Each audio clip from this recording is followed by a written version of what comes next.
Sometimes நமக்கு வீட்லேயும் சமைக்க பிடிக்காது, வெளியிலயும் சாப்பிட பிடிக்காது. அந்த மாதிரி நேரத்தில் ஏதாவது கம்ஃபர்ட்டிங்காக கிடைச்சா நல்லாயிருக்கும்.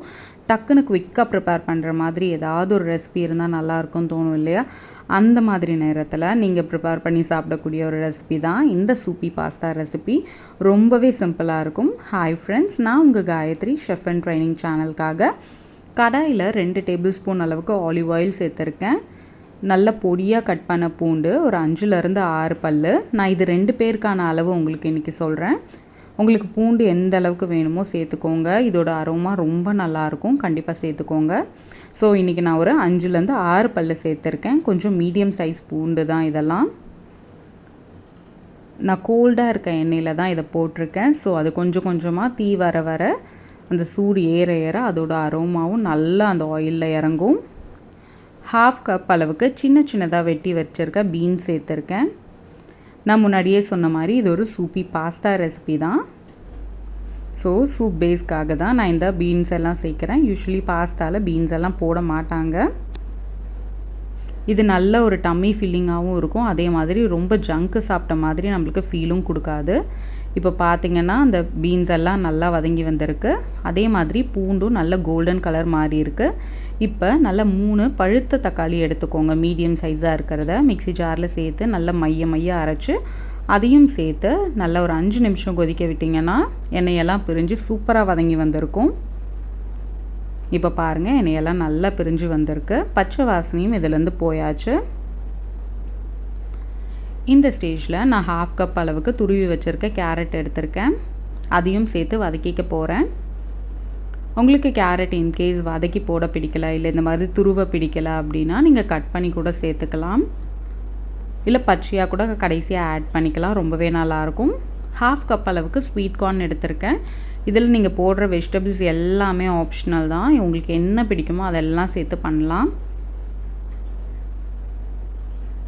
இப்போ இதெல்லாம் சேர்த்து நல்லா வதக்கி விட்டுக்கலாம். இப்போது இந்த பொருளெல்லாம் வேகிறதுக்காக 2 கப் அளவுக்கு நான் தண்ணி சேர்த்துக்க போகிறேன்.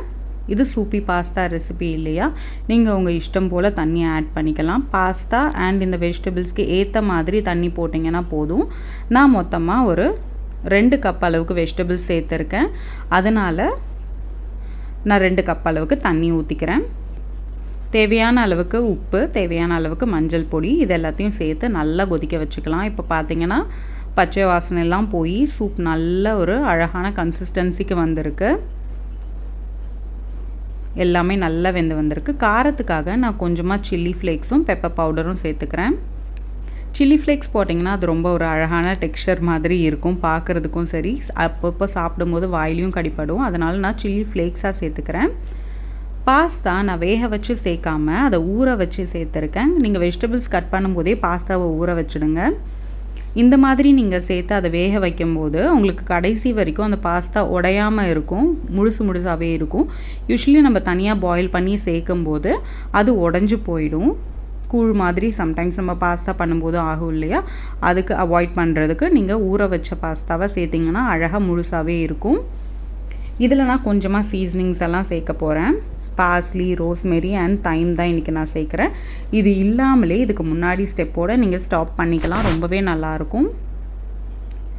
ரோஸ்மெரி மட்டும் ரொம்பவே மைல்டான, ரொம்பவே ஹெவியான ஒரு ஃப்ரேக்ரன்ஸ் இருக்க ஒரு ஸ்பைஸ். ஸோ அதை வந்து ரொம்ப கம்மியாக சேர்த்துக்கோங்க.